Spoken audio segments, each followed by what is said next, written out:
want to change the world, start off by making your bed. If you make your bed every morning, you will have accomplished the first task of the day.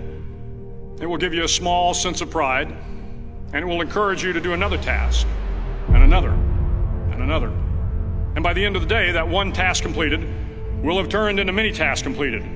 Making your bed will also reinforce the fact that the little things in life matter. If you can't do the little things right, you'll never be able to do the big things right. And if by chance you have a miserable day, you will come home to a bed that is made, that you made. And a made bed gives you encouragement that tomorrow will be better. To pass SEAL training, there are a series of long swims that must be completed. One is the night swim. Before the swim, the instructors joyfully brief the students on all the species of sharks that inhabit the waters off San Clemente.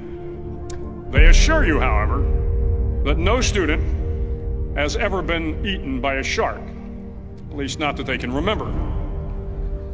But you are also taught that if a shark begins to circle your position, stand your ground. Do not swim away. Do not act afraid. And if the shark, hungry for a midnight snack, darts towards you, then summons up all your strength and punch him in the snout, and he will turn and swim away. There are a lot of sharks in the world. If you hope to complete the swim, you will have to deal with them. So if you want to change the world, don't back down from the sharks.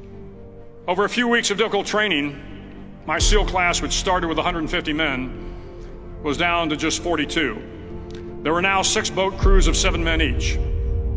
I was in the boat with the tall guys, but the best boat crew we had was made up of the little guys, the Munchkin crew, we called them. No one was over 5'5". The Munchkin boat crew had 1 American Indian, 1 African American, 1 Polish American, 1 Greek American, 1 Italian American, and 2 tough kids from the Midwest. They out-paddled, outran, and outswam all the other boat crews. The big men in the other boat crews would always make good-natured fun of the tiny little flippers the Munchkins put on their tiny little feet prior to every swim. But somehow these little guys from every corner of the nation and the world always had the last laugh, swimming faster than everyone and reaching the shore long before the rest of us. SEAL training was a great equalizer. Nothing mattered but your will to succeed, not your color, not your ethnic background, not your education, not your social status. If you want to change the world, measure a person by the size of their heart, not by the size of their flippers. The 9th week of training is referred to as Hell Week. It is 6 days of no sleep, constant physical and mental harassment, and 1 special day at the Mud Flats. The Mud Flats are an area between San Diego and Tijuana where the water runs off and creates the Tijuana Sloughs, a swampy patch of terrain where the mud will engulf you. It is on Wednesday of Hell Week that you paddle down to the Mud Flats and spend the next 15 hours trying to survive this freezing cold, the howling wind, and the incessant pressure to quit from the instructors. As the sun began to set that Wednesday evening, my training class, having committed some egregious infraction of the rules, was ordered into the mud. The mud consumed each man till there was nothing visible but our heads. The instructors told us we could leave the mud if only 5 men would quit.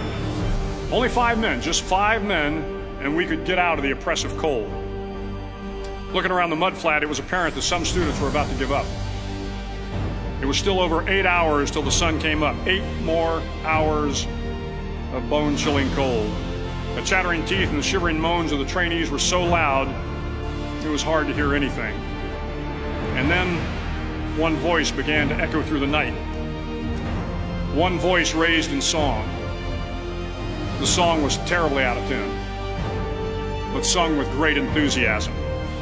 One voice became 2, and 2 became 3, and before long, everyone in the class was singing. The instructors threatened us with more time in the mud if we kept up the singing, but the singing persisted, and somehow the mud seemed a little warmer, and the wind a little tamer, and the dawn not so far away. If I have learned anything in my time traveling the world, it is the power of hope. The power of one person, a Washington, a Lincoln, King, Mandela, and even a young girl from Pakistan, Malala. One person can change the world by giving people hope. So if you want to change the world, start each day with a task completed. Find someone to help you through life. Respect everyone. Know that life is not fair and that you will fail often. But if you take some risks, step up when the times are the toughest, face down the bullies, lift up the downtrodden, and never ever give up. If you do these things, the next generation and the generations that follow will live in a world far better than the one we have today. And what started here will indeed have changed the world for the better.